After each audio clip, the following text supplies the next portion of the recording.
Olá, esse é o Pode Licitar. O nosso bate-papo leve e descontraído sobre licitações e contratos. Eu sou Bárbara Gadelha. Eu sou Michele Vieira e no episódio de hoje nós vamos falar sobre gestão por competência.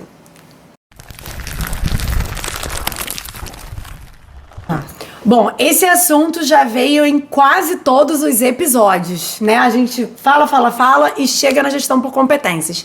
E hoje, para conversar com a gente sobre esse assunto, nós temos um convidado muito especial, que é o nosso colega Jader Esteves. Bem-vindo, Jader. Bárbara, Michele, é um prazer estar com vocês. Espero que a gente consiga aí, de forma descontraída, leve, tratar desse assunto aí que é primordial para a administração pública. Nós que agradecemos a sua presença aqui, Jader. Para a gente poder contar um pouquinho do currículo do Jader, até porque a gente está falando sobre gestão por competências, então vamos lá. O Jader é mestrando em Direito, especialista em Direito Público, bacharel em Direito Público e Ciências Navais e membro do Magistério Militar Naval. Hoje, o Jader atua na Marinha do Brasil, não é isso, Jader? Isso. Eu sou oficial da Marinha do Brasil, né? A minha formação começou lá na Escola Naval. Eu me formei como oficial do Corpo da Armada, então, inicialmente, no início da minha carreira, eu pilotava navio, né? E aí, logo que eu cheguei, logo depois que eu me formei, eu fui para um navio em que eu ia ser o chefe de máquinas daquele navio e ele ia ter que fazer um período de reparo. E aí, o pessoal me entregou uma pasta com mais de 300 pedidos de serviço, falou, olha, Jader, a partir desse momento aqui você vai fiscalizar todos esses serviços. E aí, eu decidi que eu já tinha uma vontade anterior de fazer o curso de Direito, eu decidi, então, por investir nessa carreira aí, para poder conciliar com o que eu tinha que aprender e, efetivamente, exercer na Marinha do Brasil. E aí, no decorrer do tempo, algumas oportunidades foram aparecendo, uma delas foi o concurso interno para o Magistério Militar Naval, para ser professor na área de Direito Aplicado a Licitações e Contratos, que é atualmente onde eu estou. Nossa, então, pelo jeito, né, Jade? Eu ia te perguntar como que você tinha conseguido estar ali na questão das ciências navais e, de repente, cair na gestão de contratos, nas licitações e contratos. Mas, para mim, ficou claro que foi uma questão de sobrevivência, né, Jade? Porque entregaram fiscalização de contratos para você, como comumente acontece ou acontecia, né? Porque agora, com a nova lei, essas coisas não aconteceram mais, né? A gente vai falar, inclusive, sobre hoje no episódio, sobre gestão por competência. Então, a alta gestão não vai fazer como fizeram com o Jader. Primeiro vão capacitar, não é isso, Jader? Com certeza. Não, e é engraçado, porque às vezes a gente tem uma formação muito específica, né? E quando a gente fala para a administração pública federal, principalmente, o pessoal faz um concurso já para uma área específica, né, de atuação, tem um curso de formação, mas dificilmente a gente tem um contato com licitações e contratos durante a nossa trajetória profissional. E aí, de repente, do nada, a gente acaba se deparando com a seguinte situação: nós temos que licitar. E aí? E agora, né? Como é que eu compro o esparadrapo para o meu órgão? Não sei. E não estudamos isso na faculdade, né, Jader? Eu compartilho aí desse não entendimento do Jader. Como já falei anteriormente aqui, eu sou bióloga de formação, não entendia nada, não estudei direito. Então a gente aprende meio na marra, começa aprendendo na marra e depois vai procurando realmente cursos. Tem muitos cursos gratuitos bacanas na própria ENAP, no Integra MS, né? A gente é do Ministério da Saúde, tem alguns cursos que vêm pelo Integra. E tem algumas páginas muito legais também que você segue, consegue aprender, e aí a gente vai se capacitando. Pode licitar, por exemplo, uma página Exato. Muito legal que você pode seguir e pode aprender. Falando nisso, Bárbara, como que as pessoas fazem para seguir a gente, aprender com a gente aqui no Pode Licitar? Exatamente, podem entrar no nosso site, que é o www.podelicitar.com.br. Lá a gente tem diversas matérias, a gente tem o link para as leis, para os decretos, para as INs, tem acesso ao blog, onde a gente publica alguns textos de assuntos específicos, e tem algumas informações bem interessantes. Vocês conseguem uns links interessantes aí pro manual da AGU, compras sustentáveis. Então a gente consegue chegar aí nesses links que a pessoa fica, tem que pegar a minuta da AGU. Tem lá no Pode Licitar. E também nas redes sociais, no @PodeLicitar. Além disso, inscreve aqui no canal, curte, compartilha os vídeos e manda os seus comentários e perguntas que a gente vai responder ao longo dos episódios. A gente tá trabalhando, você tá vendo, né, Jade? Foi, quase uma temporada de locais que você pode encontrar. A gente não pode licitar, a gente está trabalhando bastante. Rapidinho, a gente só não tem a competência para ser youtuber, né? Como percebe-se, a competência para youtuber tá faltando aqui.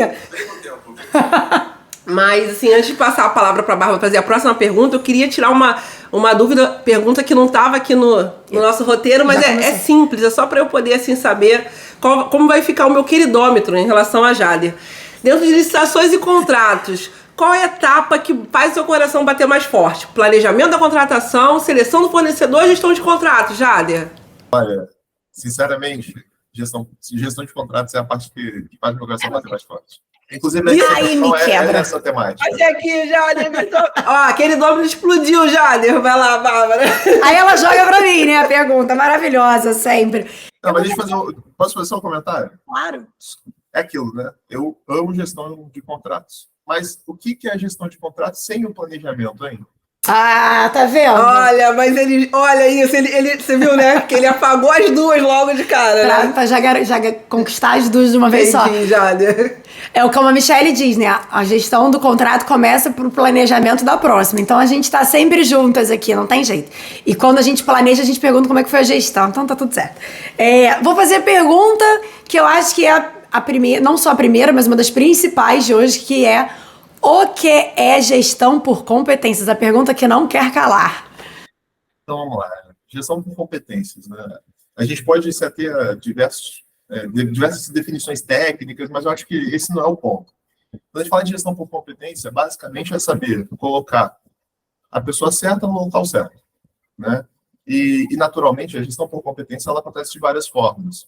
Então, eu estou buscando formar a competência, então eu posso produzir isso, eu posso qualificar esse indivíduo, capacitar esse indivíduo, eu posso identificar uma característica natural que faz com que aquele indivíduo ele tenha, né, uma valência maior em cima de certa atividade, em cima de certa função, né? Assim como eu posso ter, né, a união das duas coisas, que é pegar um indivíduo que tem uma habilidade natural, né, e capacitar esse indivíduo para que ele possa ser uma referência naquele ponto, e por meio da gestão do conhecimento, que tem tudo a ver com a gestão por competência, né, irradiar isso, né, para os demais agentes envolvidos na contratação.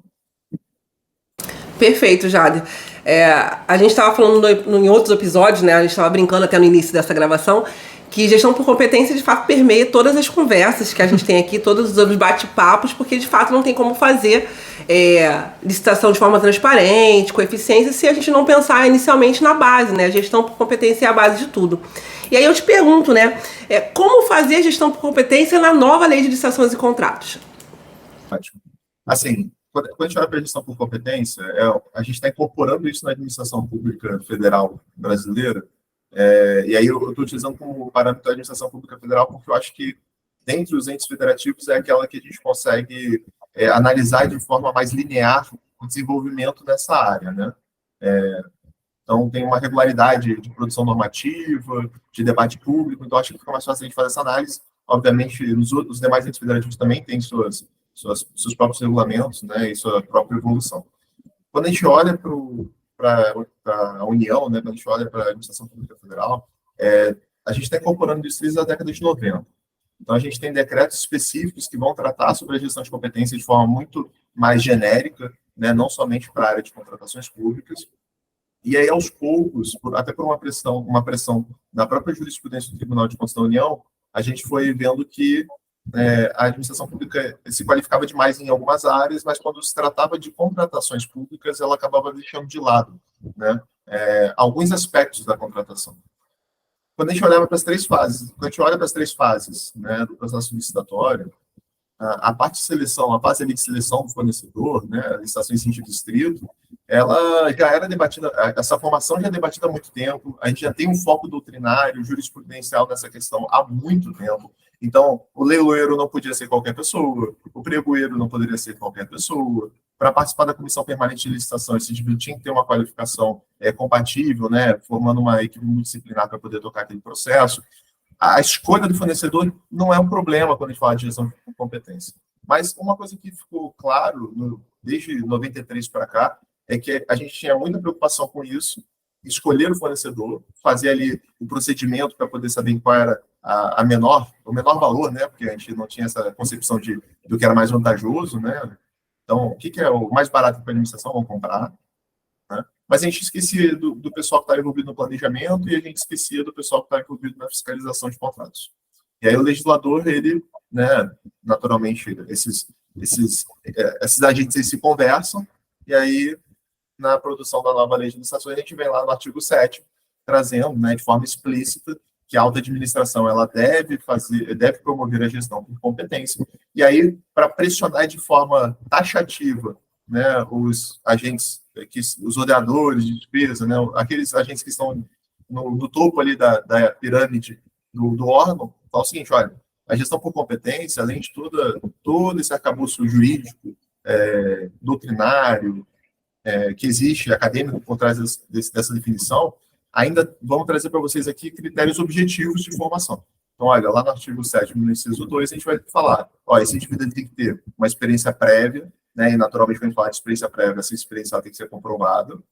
É um indivíduo que ele já entrou para trabalhar com aquilo. Então, nós temos alguns entes federativos que abrem concurso, por exemplo, para o indivíduo ser pregoeiro, né? Então, ele vai ter uma cobrança específica, ele vai entrar para ser pregoeiro e ele vai atuar como pregoeiro, né? Então, isso por si só já seria esse enquadramento. Ou ele vai ter uma formação compatível, e aqui é um conceito abstrato que a gente pode discutir, né? Porque aqui eu acho que, inclusive, vai ser ponto nos próximos anos aí de muita discussão a nível do Tribunal de Contas da União, né? E no terceiro ponto é trazendo aquela formação, aquela qualificação, né, comprovada, né, qualificação profissional comprovada de uma escola de governo, né? E aí a gente também pode falar um pouco mais sobre isso, sobre escola de governo, que também é um prato cheio para a gente poder trocar figurinha.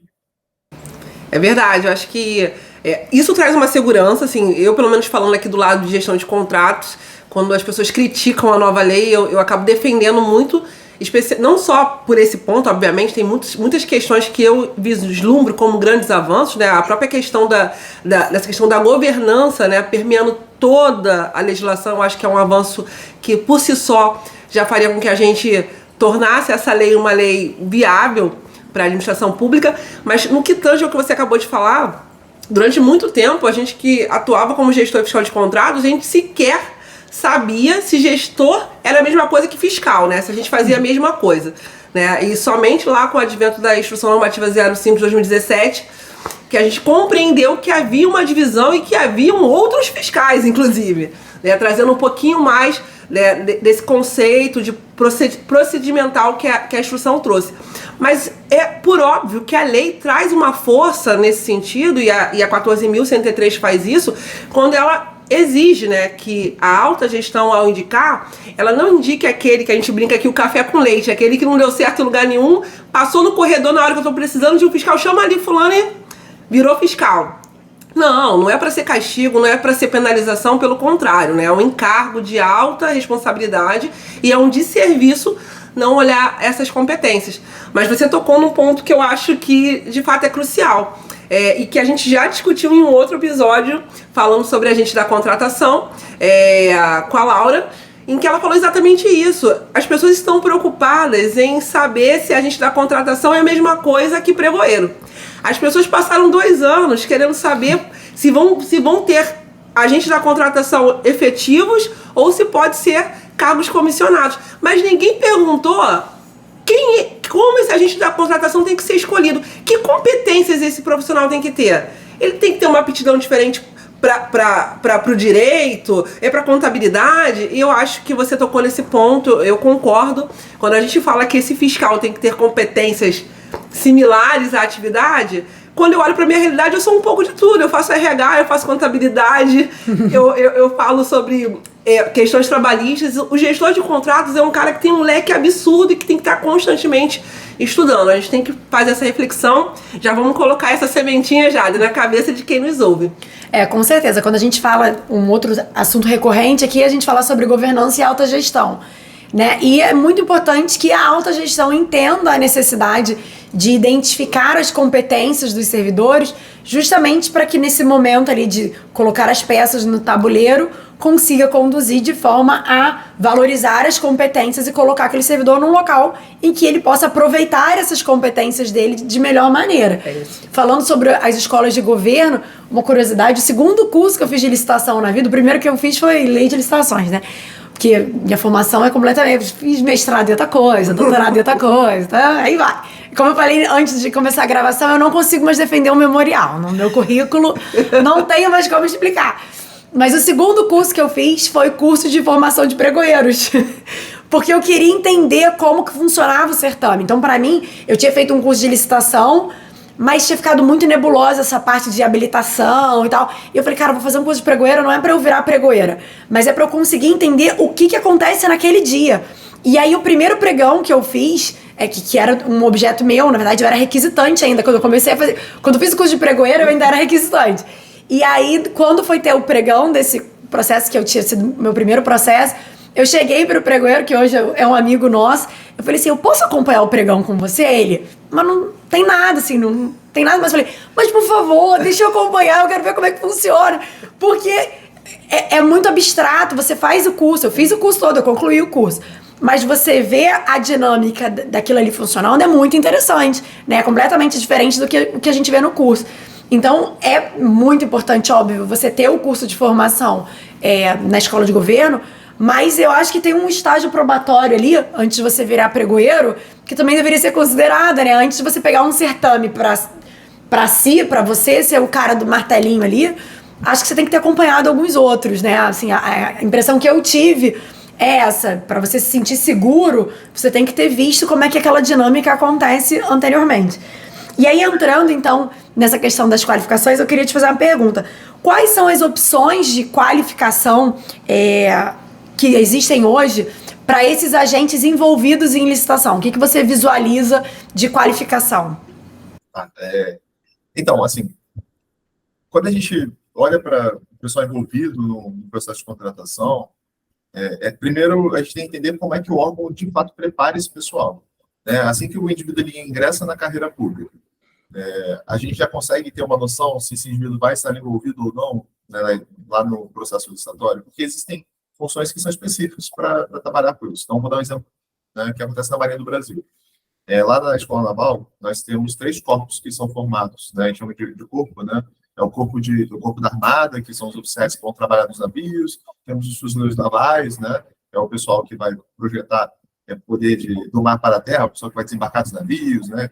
Que vai tomar as cabeças de praia. Nós temos o corpo de intendentes, que são os oficiais que vão ficar responsáveis pela parte administrativa. Os oficiais intendentes, eles têm uma formação em licitações de contratos muito robusta, porque a Marinha já se preocupa que esse indivíduo, quando ele saia da formação, ele possa ser pregoeiro e ele entenda o que ele está fazendo. Então, ele vai fazer, ele vai ter um curso de pregoeiro, ele vai passar por um estágio probatório, né, ele vai fazer, vai ficar um período em cada organização militar para ter uma noção de como que é cada contratação, quais são as peculiaridades do local. Então, essa formação dele é excelente e ele já chega pronto para trabalhar com licitações de contratos. E entendo, a gente não está falando de alguém formado em Direito, porque a Escola Naval, o pessoal sai de lá, por exemplo, com um bacharelado em Ciências Navais. Então, eu estou trazendo isso para a minha realidade, porque eu acho que é mais fácil de eu exemplificar. Então, esse é o primeiro ponto. Durante o curso de formação, a gente pode ter já delimitando a atuação desse indivíduo pós-formação, onde ele vai trabalhar, e já preparar esse indivíduo para poder ter um currículo estabelecido ali na área de contratações públicas. Mas quando a gente fala de seleção do fornecedor é mais simples, né? Como eu falei, a administração pública tem um fetiche na parte de escolha do fornecedor. Mas, ok, o pessoal do planejamento normalmente é uma área técnica, um setor requisitante, é um indivíduo que não tem muito contato com essa temática. Como é que esse indivíduo pode se preparar? E aí a lei traz lá três critérios, né, para a gente, mas a nível de formação a posteriori são 2, que é a formação compatível e também a questão da escola de governo. E essa formação compatível é muito ampla, é muito genérica.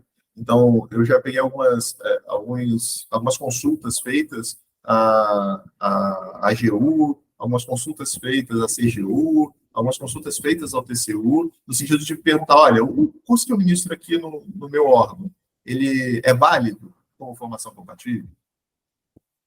Porque às vezes a gente tem um órgão que vai ministrar um curso, e aí a gente quer saber, olha, não é escola de governo, mas vem cá, esse curso, por não ser escola de governo, ele deixa de ser compatível ou não? Eu quero fazer um curso numa consultoria privada aqui fora, né? A gente sabe que existem algumas, de renome, com um corpo docente capacitado. Isso não vai ser considerado formação compatível. Então, esse ponto eu acho que ainda está um pouco nebuloso.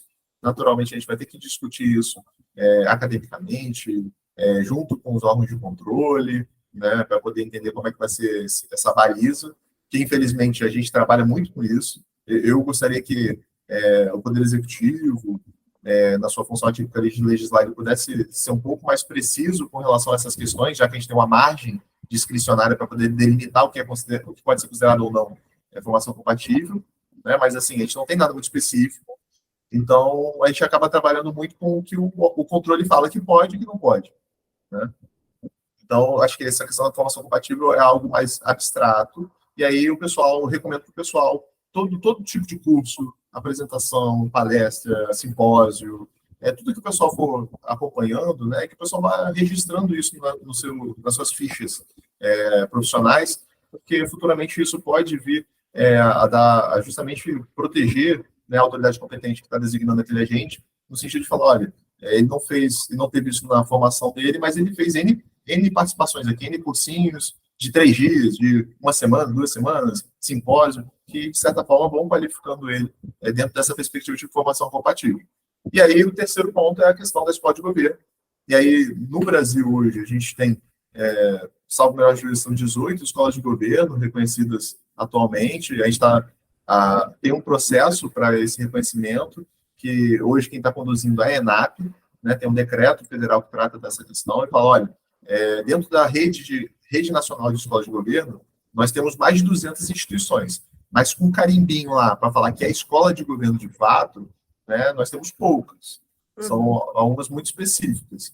E aí tem um processo, né, que a ENAP conduz para reconhecer uma instituição como escola de governo ou não, né? Eu acho que esse vai ser o caminho mais fácil hoje, pelas delimitações legais, porque é muito mais objetivo. Olha, eu fiz um curso oferecido por uma escola de governo. A lei fala que eu tenho que ter qualificação profissional por escola de governo. Me parece objetivo, né? Não abre muita margem para dúvida. A questão de, não, mas o curso não é tão bom, o curso poderia ser maior, o curso poderia ser menor, o curso não é prático, o curso é teórico. Isso aí são outros 500. Aí é um debate que eu acho que não cabe tanto quando a gente olha para a norma, né? Isso vai ser mais uma questão de analisar no médio e longo prazo os impactos dessa imposição legal. Mas é fato, a escola de governo está lá de forma objetiva. E aí temos a ENAP, né? Nós temos a escola do Tribunal de Contas da União, nós temos o do Ministério da Saúde. Então, são algumas escolas, né, que têm esse carimbinho lá, essa certificação como escola de governo, e que vão ser, que eu acho que vão ser um instrumento para qualquer ente federativo, né, não somente federal, mas estados e municípios, do pessoal poder se qualificar e poder atuar na área de licitações e contratos. É bem interessante, porque como você colocou, na Marinha do Brasil, vocês já têm essa formação durante a intendência, né? Para quem escolhe a intendência. E vocês, eventualmente, tem alguns lugares em que o concurso tem vaga para pregoeiro. Mas se a gente pegar na grande maioria, não tem um concurso para pregoeiro. É um concurso para agente administrativo, analista, né? Enfim, é um nome genérico que muitas vezes é qualquer nível superior, inclusive, né? O critério para entrar. Então é interessante a gente ter essa opção 3, que é fazer um curso, porque às vezes a pessoa entrou, nem pretendia às vezes trabalhar com licitação ou contrato, mas que através dessas escolas de governo, dos cursos, dos congressos e tudo, ela começa a fazer uma capacitação e um direcionamento dentro dessa carreira pública em que ela está apta a conduzir, a ser responsável por um serviço, às vezes um serviço de licitação, um serviço de compras, né, uma divisão de suprimentos. E se ela estudou, ainda que fora da graduação, mas se ela conseguiu se capacitar, ela está apta realmente a conduzir aquele serviço. É bastante interessante isso. E acho que é até uma lógica, né, que desmistifica um pouquinho esse desespero do agente em ser designado, porque eu tenho a sensação que para vocês, né, que estão já sendo preparados para em algum momento, né, esse grupo, né, virar pregoeiro, isso já vai entrando, já vai fazendo parte, né? Então, quando você de fato é designado, aquilo não soa como um castigo. E pra gente que acaba sendo sorteado, né, nas outras esferas, as pessoas meio que fogem. Então, eu acho que é uma lógica que poderia ser, né, multiplicar, né, aquela velha máxima, né, a gente não precisa inventar a roda, a gente pode buscar boas práticas. Eu acho que a Marinha, nesse sentido, está trazendo uma boa prática. E acho que os próximos concursos, inclusive em todas as esferas, seja executivo, legislativo, seja qual for, dado esse olhar hoje da nova lei, que traz essa necessidade, né, de profissionalizar, né, de melhor trazer competências para essa área, talvez os próprios concursos já venham mais elaborados com essa lógica, de que esse agente, né, já vai ser preparado de alguma forma para, mais cedo ou mais tarde, atuar como um pregoeiro, atuar como um fiscal de contratos ou outro agente de licitação. Desculpa. Fica à vontade. Vocês estão falando e eu estou lembrando de algumas coisas assim, né? Quando a gente fala, por exemplo, eu falo da Marinha do Brasil, mas, naturalmente, nós temos N órgãos como referência, né? Porque é minha casa, então fica mais fácil eu falar.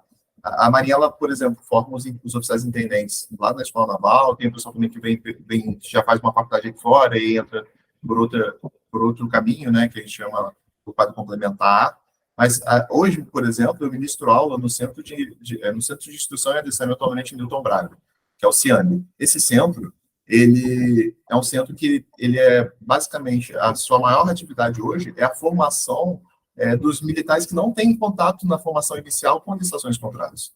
Então, por exemplo, lá a gente tem estágio sobre gestão e fiscalização de contratos, o básico, a gente tem fiscalização de obras civis de engenharia, fiscalização de contratos TIC, que a gente sabe que tem suas peculiaridades. Outro universo.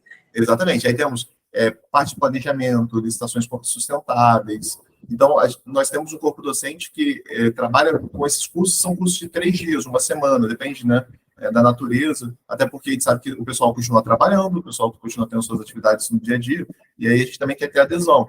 E a gente tem investido muito nessa questão, né, de formação para quem não é da área. Porque por mais que a gente fale, olha, o agente de contratação, e eu acho que o agente de contratação ele vai acabar tendo um grau, a gente vai ter que ser mais rigoroso com a formação desse indivíduo.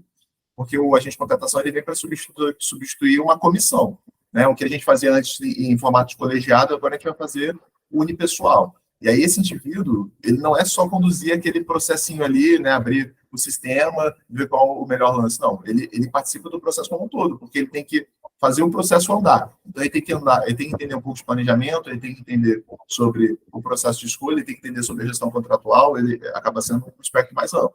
Mas quando a gente olha, por exemplo, a equipe de planejamento, olha, eu preciso de fato me preocupar que todos os indivíduos tenham contato com licitações de contratos. Eu posso ter uma equipe multidisciplinar que se apoie, porque gestão de competência é isso também. Né? É saber que, olha, eu não tenho um indivíduo que vai resolver o problema, mas se eu conseguir pegar esses 2 indivíduos que têm capacidades peculiares aqui, que somadas vão atender o objetivo, né, o interesse da administração, por que não formar essa dupla e tocar o barco? Né? Então, isso a gente está falando para fiscalização, para o planejamento, isso a gente está falando para fiscalização, né? Tudo são equipes. Então, dá para a gente formar uma equipe multidisciplinar, dá para a gente poder analisar as competências de cada um, somar esforços, conhecimentos, né, para poder atingir, de fato, o objetivo. Uma opção, né? Você falou até sobre concursos já com vaga para pregoeiro. Eu tive uma experiência quando eu trabalhava no conselho profissional em que a gente ia fazer um concurso temporário para um agente administrativo, a gente precisava de alguns cargos administrativos e eu participei da elaboração do edital, na época do edital do concurso. E a gente colocou, eu na época era coordenadora de licitação do conselho, então eu tinha que puxar brasa para minha sardinha, né, até porque a gente estava implementando a licitação lá com um déficit imenso de pessoas que podiam atuar nessa área. E a gente colocou uma pontuação diferente na prova de títulos. Então, quem tinha curso de licitação ganhava, tipo, 1 ponto a mais na prova de título, sabe? Porque aí, não é que a vaga era para quem conhecia a licitação, mas quem conhecia ganhava algum ponto extra, porque era a nossa preferência. A gente precisava de alguém para dar esse suporte. Então, às vezes é um caminho, né? Você colocar quem já tenha curso na área, você pontuar diferente no concurso, porque aí ele já vem com alguma capacitação de casa, né? A gente vai aprimorar, mas ele já não vem totalmente cru. Ele já aprendeu alguma coisa. Então, é uma sugestão aí, algo que eu já fiz, né, no passado e que deu certo. Teve um resultado legal. A governança tem muito disso, né? A gente vocês bateram muito na questão da governança, que tem tudo a ver com gestão por competência. Só que a gente, no Brasil, infelizmente, ainda acha que governança é contabilidade. A gente acha que governança é controle. Não é. Né? Então, por exemplo, fazer uma seleção para quem vai entrar no meu órgão, estabelecendo alguns critérios, visando justamente dividir esforços, porque é isso. Hoje a gente está falando de concurso público num nível de exigência que é totalmente diferente do concurso público que era realizado há 20 anos atrás. Hoje, concurso público, o pessoal está num grau, né, de conhecimento, é uma competição, né, que a gente pega as provas e a gente fica assustado. A gente trabalha com o tema, a gente estuda o tema, a gente pega as questões e fala assim, eita, né, isso aqui eu não estava preparado para esse tipo de pergunta. Então, a gente pode fazer isso, a gente pode terceirizar. Olha, para você participar da administração pública, né, obviamente a gente vai se preocupar com essa informação, mas a gente já gostaria que você trouxesse uma bagagem. E isso, alguns órgãos já fazem com excelência há muito tempo, não obviamente na área de licitações, mas nas suas áreas, nas suas atividades fins. Né? Então, por exemplo, universidades federais, concurso para ser professor, né, a prova de título toda é focada na produção acadêmica. E tem tudo a ver. Faz todo sentido. Bruno, o mínimo é ter mestrado, mas quem tem doutorado tem uma pontuação maior. É mais ou menos isso, né? O mínimo é ter nível superior, mas se você tiver um curso complementar de no mínimo tantas horas, enfim, nessa área você vai ganhar mais pontos e eu garanto de que entre alguém que já veio com essa bagagem. Isso. O meu concurso mesmo para o magistério, né? É um concurso interno que a Marinha abriu. Eu sou oficial da Armada, então eu pilotava navio, eu estava no mar, e aí eu fazia minha faculdade do jeito que dava, pós-graduação final de semana, uma loucura. E aí abriu um concurso que tinha algumas exigências profissionais mínimas e um ponto que era o quê? Olha, formação acadêmica desejada, no mínimo, de pós-graduação na área de direito administrativo e direito público. Já foi um divisor de águas. Né? Então, isso já delimitou quem poderia participar do certame. Porque o foco era o quê? Era ter alguém para ministrar aulas na área de direito aplicado às licitações de contratos. Então, a Marinha não teria que se preocupar em formar esse indivíduo. Ela pega dentro do seu corpo técnico, dentro dos seus profissionais, né, aquele indivíduo que já tem essa competência. Isso é também gestão por competência. Selecionar também. Né? Então, a gente tem também que levar isso em consideração. É isso. Eu acho que tanto a experiência do Jader quanto a que a Bárbara trouxe tá com foco no resultado, né? Porque do que adianta eu fazer esse concurso extremamente difícil, em que você tem ali pessoas que conhecem muito, né, do tema, teoricamente, mas que talvez não vão conseguir desempenhar essa atividade porque, às vezes, a teoria não está tão próximo da prática, né? Então, você conseguir, de fato, selecionar dentro do seu corpo pessoas já mais próximas da realidade, você, né, reduz uma caminhada significativa, né? E o resultado, obviamente, está mais próximo do desejado. Nesse sentido, caminhando nesse entendimento, Jader, eu queria te perguntar, como que você entende, assim, qual é a fase, né, ou as fases de contratação mais deficitária para você no que tange a qualificação dos agentes que atuam com a licitação? Essa pergunta, eu acho que é uma pergunta muito importante quando a gente começa a analisar qual vai ser o foco de quem estiver à frente de um órgão público em como ele vai concentrar suas energias, né? Onde ele tem que mirar a formação do seu pessoal. Então, naturalmente, eu não tenho como responder de forma genérica por todos os órgãos. Né? Então, o que eu posso dizer é, quando a gente pega, por exemplo, o painel, tá? E aí eu sempre recomendo que o pessoal faça isso, porque é uma ótima ferramenta. A ENAP tem um link que leva à Escola Virtual de Governo em Números, que nada mais é do que a plataforma de transparência da ENAP acerca da formação do pessoal. Eu tenho usado muito na minha dissertação, né, na minha pesquisa de dissertação, e aí, quando a gente pega, por exemplo, de 2017 para cá, por exemplo, a gente começa a perceber um aumento na qualificação na ENAP, na parte de gestão e fiscalização de contratos. Naturalmente, por causa da Instrução Normativa número 5 de 2017, né, que foi uma quebra de paradigma e que veio impulsionando nesse sentido. Olha, a administração pública, atenção com relação a isso. Mas, quando a gente olha, por exemplo, para o planejamento é sempre um problema. Os números da ENAP com relação a cursos na área de planejamento são muito ruins. Né? Quando a gente faz essa, obviamente, eu estou falando uma perspectiva comparada. Né? Então, curso de pregoeiro, muitos, né?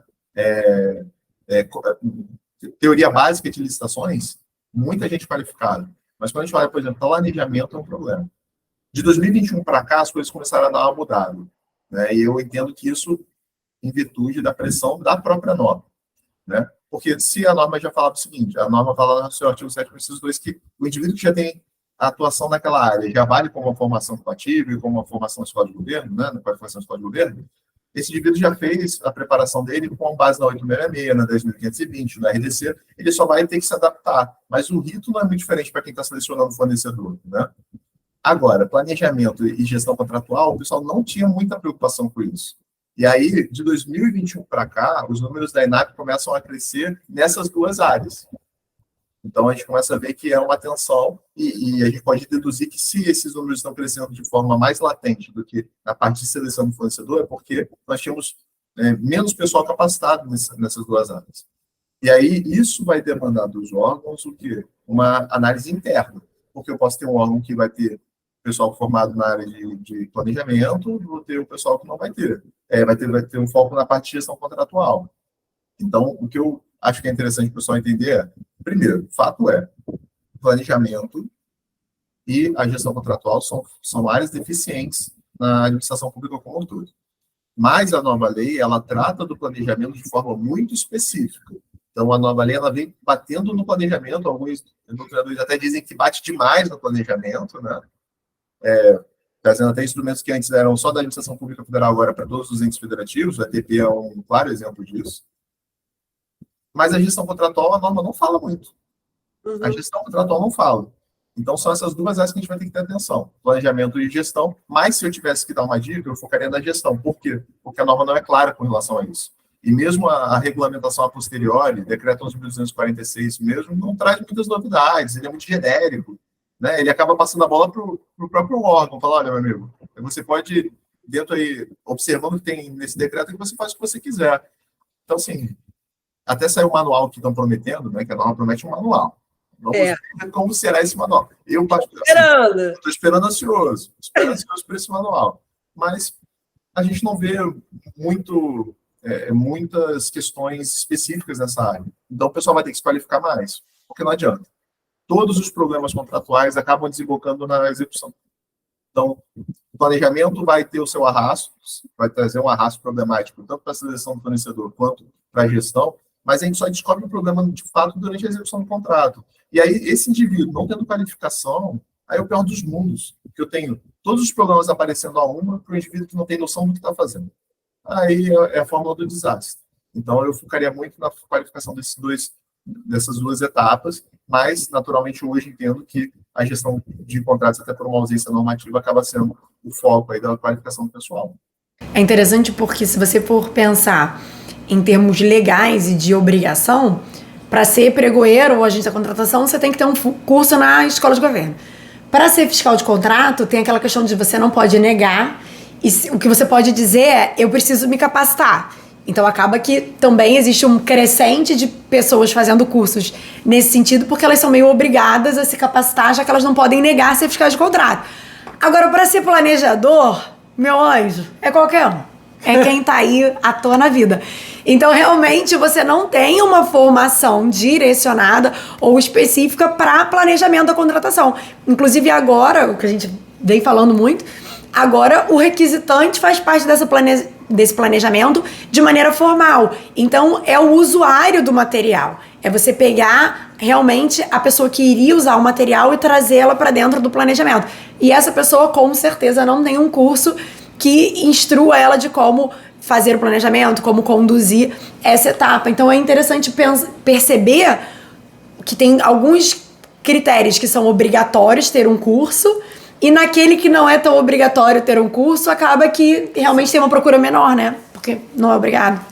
Não, e já lhe tocou, esse ponto é um ponto que eu acho que valeria um outro episódio, porque me incomoda verdadeiramente esse olhar que não só a administração tem, mas como os próprios licitantes têm, para etapa de gestão. E aí eu estou falando da gestão porque o licitante, por vezes, não está dentro da parte do planejamento, né? Mas da gestão. Porque eu tenho a sensação que o licitante está numa corrida muito entusiasmada para ganhar aquela licitação. Ele coloca todos os esforços dele ali dentro, a ponto, inclusive, de dar lances que ele não vai poder depois cumprir. Mas depois que ele leva aquele objeto tão desejado, ele se esquece. É como se não houvesse a etapa de gestão de contratos. Então, assim, eu sempre falo sobre uma questão que é uma boa prática, a própria IN traz isso da reunião inaugural do contrato, E eu uso dentro dos meus contratos essa reunião, inclusive para passar o TR. As questões mais importantes do TR, eu leio com o fornecedor que venceu a licitação. E é inacreditável como eles se surpreendem com cláusulas que eles não viram e que impactam, por vezes, diretamente na proposta deles. Né? Então, assim, eu concordo que a gente precisa virar essa chave. A seleção do fornecedor é importantíssima, mas a administração, nos últimos anos, vem privilegiar essa etapa, com tudo que a gente já conversou. A etapa do planejamento da contratação, eu acho que ainda é uma grande interrogação na cabeça das pessoas. Né? Dentro do meu serviço, claro, cada órgão tem a sua estrutura. Dentro do meu serviço, a gente acaba também fazendo parte do planejamento da contratação. Tem corrente que diz que o gestor nem deveria estar dentro, outras que entende que deveria. Mas a gente acaba participando como equipe de planejamento da contratação. E por vezes eu vejo que até os gestores que estavam dentro do processo, na hora que eles têm que expressar tudo que eles passaram de dificuldade, isso foge, as pessoas não sabem consolidar, concatenar ideias.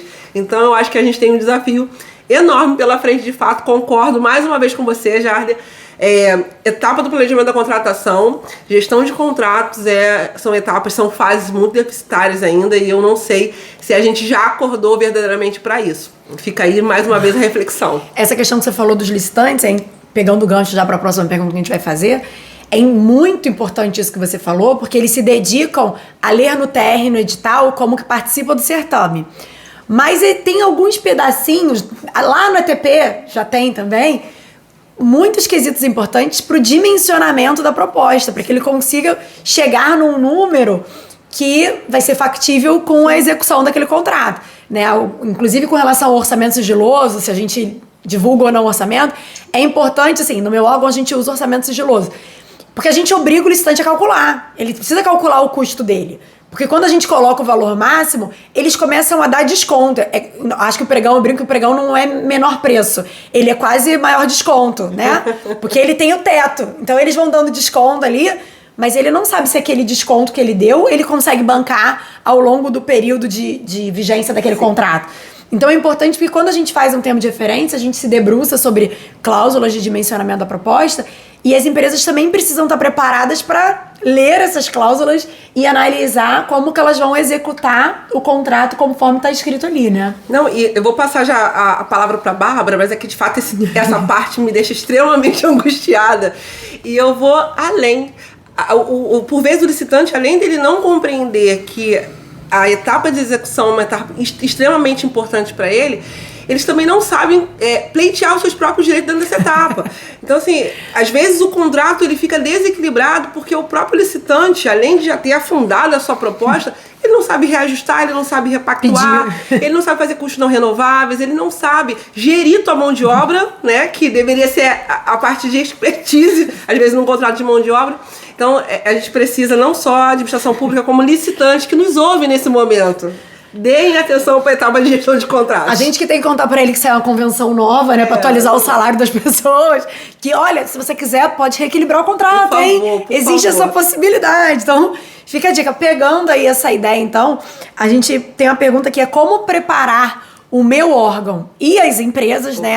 Os dois lados aí, para esses novos parâmetros de qualificação dentro da nova lei de licitações, Jader. Isso que vocês comentaram, para mim, eu acho que vai ser um divisor de águas nos próximos anos.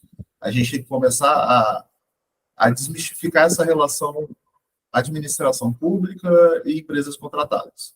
Porque quanto mais próxima a nossa relação for de uma relação horizontal, a gente sabe que nunca vai ser horizontal, né? Há quem diga que essa relação ela é vertical, mas hoje tende a ser diagonal, ou seja, a gente está falando de uma administração que tem alguns superpoderes naquela relação contratual, mas que ela não pode ficar usando isso de forma exacerbada, porque senão acaba distorcendo o próprio mercado, né?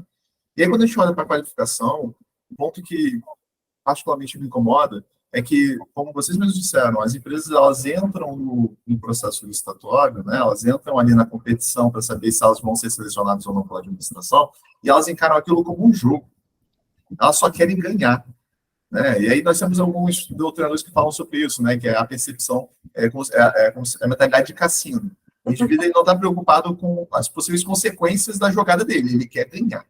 Então, se ele tiver que apostar tudo né, para ter uma chance de ganhar, ele vai. Mesmo que as consequências sejam depois perder a casa, né, perder o carro, separar do marido, da esposa. Então, assim, ele não está muito preocupado com isso. E aí, essa análise econômica do direito, infelizmente, ela está intimamente ligada a como a gente se relaciona com a iniciativa privada. Preparar meu pessoal tem consequências diretas na forma como eu vou me relacionar com as empresas. Por exemplo, as empresas olham para os nossos termos de referência projeto básico, elas não vão até o nosso estudo técnico preliminar. Elas não observam, elas não entendem qual é, de fato, a necessidade do órgão, porque uma coisa é eu falar, olha, eu quero contratar um computador. Tudo bem, mas vem cá. Para que esse computador vai ser utilizado? Né? Quando a gente fala de gestão contratual na área TIC, né, a gente tem a figura lá do fiscal requisitante, que é justamente aquele indivíduo que vai validar, né, aquele objeto na aplicação que ele precisa. Mas, assim, no geral, a gente não tem essa visão. E aí a empresa não entende. Ela olha o termo de referência, ela se atém quando se atém aqueles pontos específicos, mas ela não entende qual é a necessidade do órgão, e ela confia cegamente no planejamento do órgão. Só que a gente sabe que o planejamento do órgão é deficiente. Ou seja, uma coisa arrasta a outra. Planejamento deficiente, consequentemente, a proposta do indivíduo, que já não é muito apurada, vai somar esse arrasto ali de deficiência do planejamento do órgão, e aí quando vai para a fase de execução, que ele se depara com o objeto de fato, ele percebe que aquele objeto não tem lucro, não é lucrativo para ele, que ele vai ter que bancar aquele objeto. E aí a gente tem aquela obra que começa, mas não termina, né? Aquela ata de registro de preços que o indivíduo garante que vai entregar para a administração, e quando a administração pede, ele fala que não tem como entregar, né? Então, quando a gente fala da capacitação, eu não tenho que capacitar somente o órgão. Eu tenho que me preocupar como administração pública em capacitar quem for participar do processo licitatório, para que a gente consiga falar a mesma língua. Para que esse indivíduo, ele, quando entra no processo licitatório, ele fale assim, olha, tá, esse daqui é o tempo de referência, mas quais eram as possibilidades de mercado que eles vislumbraram por ocasião do planejamento? Ah, tá, eles escolheram essa porque as outras não atendem. Então, eu não posso entrar com a minha proposta falando que eu atendo esse objeto e lá da frente oferecer uma troca, porque não vai satisfazer. Né? Ah, olha, esse contrato aqui, eles estão condicionando o reajuste ao pedido da empresa. Né? E aí a gente pode discutir isso, mas assim, isso é uma discussão também à parte. Mas, ok, mas tá no edital, o edital faz lei entre as partes. Eu assino isso. Aí eu renovo o contrato no serviço de natureza continuada, por exemplo, renovo o contrato com o mesmo valor base, e aí 2 anos, 3 anos depois eu olho e falo assim, caramba, eu fazia jus a reajuste desde o meu primeiro contrato. Eu quero retroativo. Então, assim, enquanto a gente não se preocupar com essa preparação também de quem estiver licitando, a gente vai acabar tendo dificuldade. E aí, o que eu entendo que a gente pode fazer, como boa prática, é o quê? Primeiro, se eu tenho como órgão a possibilidade de conversar com os meus fornecedores, e aí a gente entende que conversar com os meus fornecedores é o quê? É fazer isso por meio dos instrumentos públicos. Então, reforçar, botar em caixa alta, botar em negrito a informação, olha, isso aqui é um objeto, meu amigo, presta atenção, setinha para cá, não é isso? Piscando, né? Leia, observe o estudo preliminar, dá uma olhada no EDP, já é uma forma de auxiliar. Outro é fazer o que a ENAP já faz, os cursos, os estágios, serem abertos ao público externo, né? Então, o indivíduo que faz o curso de planejamento da ENAP, na nova lei de licitações, ele vai ter a mesma visão do planejamento que o agente público que fez aquele curso. Então, eles vão conseguir conversar de igual para igual. Quando eu falar de mapa de risco, né, no planejamento, esse indivíduo vai entender, falar, tá, então isso aqui é um risco interno de vocês. Não se confunde com a matriz de risco, por exemplo, que é uma cláusula contratual. Esse diálogo é importante. E aí a formação ser parelha, né, acaba botando ali em paridade de armas esses dois lados. E o terceiro ponto é, durante a execução contratual, principalmente naqueles casos em que eu não tenho competição, por exemplo, o credenciamento para mim é um ótimo exemplo nesse sentido.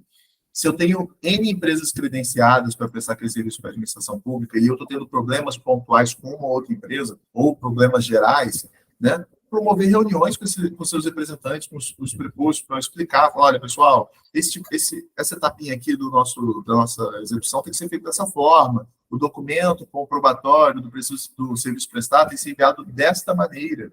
né, de forma que a gente consiga equalizar. Então, essa formação, ela é muito mais do que uma formação formal, onde eu vou ter um certificado, né? É uma formação continuada, que ela acontece tanto antes, quanto durante e após a escolha do fornecedor. Essa questão da conversa com o fornecedor, Michele sabe que eu sou defensora da gente conversar com o fornecedor. Existe um medo muito grande de, mas aí eu não vou privilegiar. Eu falo, não, gente, é só mandar o mesmo e-mail para todo mundo. Todo mundo vai ter acesso à mesma informação.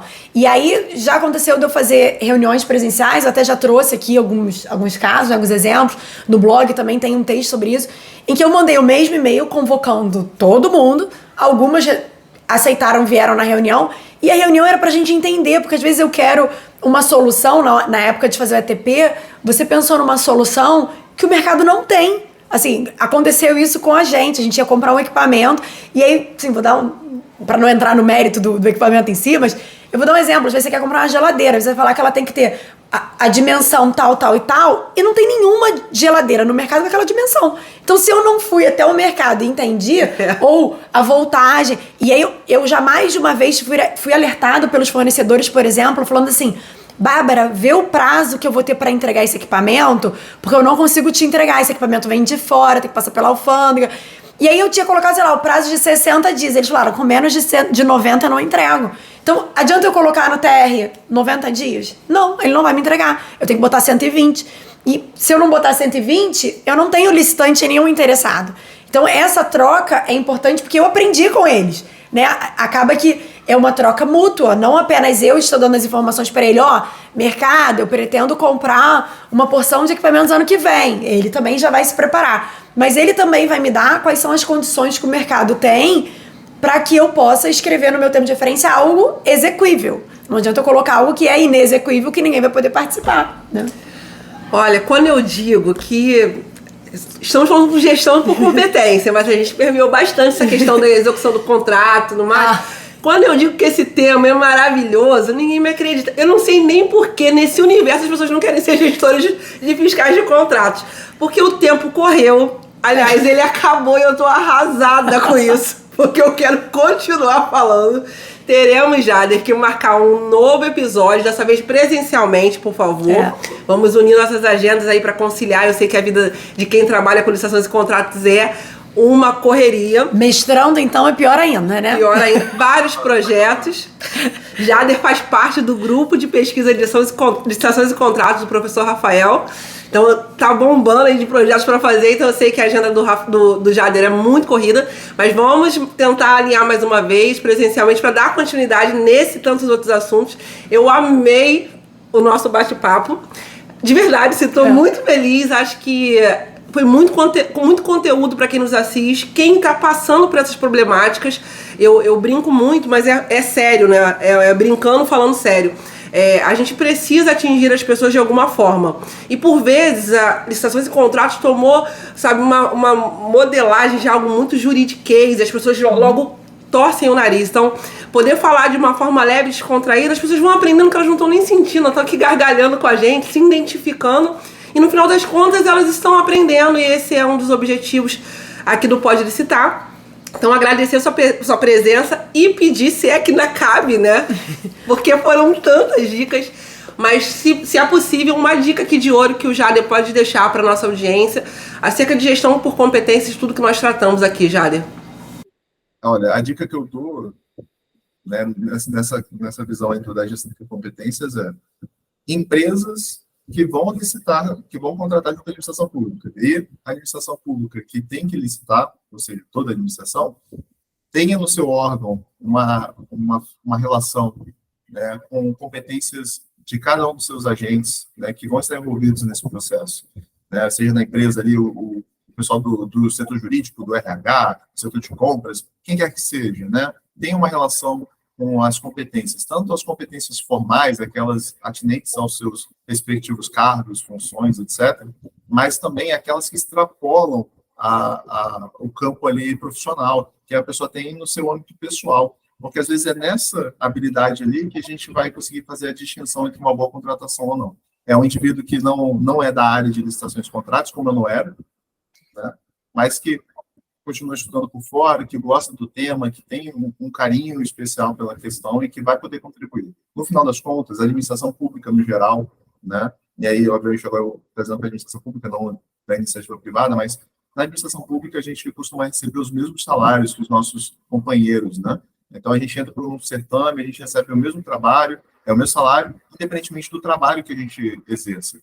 Então, a melhor forma de eu potencializar o trabalho desse indivíduo é pegar o que ele gosta e deixar ele trabalhar com o que ele gosta. Que ele não faz por dinheiro, ele faz por uma questão de brilho pessoal, né, de prazer. E aí isso faz toda a diferença e carrega aí consigo consequências muito positivas para todo mundo, né, para o país como um todo. Maravilhoso isso que você falou, Jader. É verdadeiramente o meu sentimento, né? Porque a gente vai receber o mesmo salário no final do mês, se a gente tiver produzido ou não tiver produzido. Então, se a gente trabalhar com o que a gente gosta, a gente vai produzir muito mais do que se a gente estiver ali só para cumprir a hora no Ciref. Não tenho dúvida nenhuma disso. Jader, como que as pessoas fazem para acompanhar mais dicas, mais assuntos maravilhosos que você possa trazer nas redes sociais? Passa pra gente seu contato. Hoje nas redes sociais, né, eu uso muito o Instagram. Confesso que eu estou um pouquinho out aí, porque eu estou terminando a minha dissertação, e aí, naturalmente, tem vários projetos aí externos. Tem poética. Aí eu até botei lá no meu Instagram, estou dando uma pausa, mas jader.esteves, @jader.esteves, o pessoal pode seguir, volta e meia, toda semana eu publico os boletins de jurisprudência do Tribunal de Contas da União, um compromisso semanal que eu tenho, né, e eu sempre que posso eu faço uma postagem, trago um conteúdo interessante pessoal. Maravilhoso, Jader. Muito obrigada pela sua presença. Foi muito legal esse nosso bate-papo hoje. Esse assunto, ele vem em todos os episódios, então a gente poder fazer um episódio dedicado a ele com alguém que entende tanto quanto você foi realmente maravilhoso. E para quem quiser seguir a gente aqui no Pode Listar, como que eles fazem, Bárbara? Só entrar na nossa rede social, @podelistar. Também tem o site, www.podelistar.com.br. Manda aqui no YouTube, nos comentários, as suas dúvidas. Conta pra gente se você trabalha em algum lugar que você consegue conciliar a sua competência, a sua vontade, seu desejo com aquilo que você faz. É isso. Jader, muito obrigada, foi um prazer. Até breve. Eu que agradeço a oportunidade e continuem democratizando aí o conhecimento para todo mundo. Obrigada, Jader. Tchau. Tchau, tchau. Até a próxima.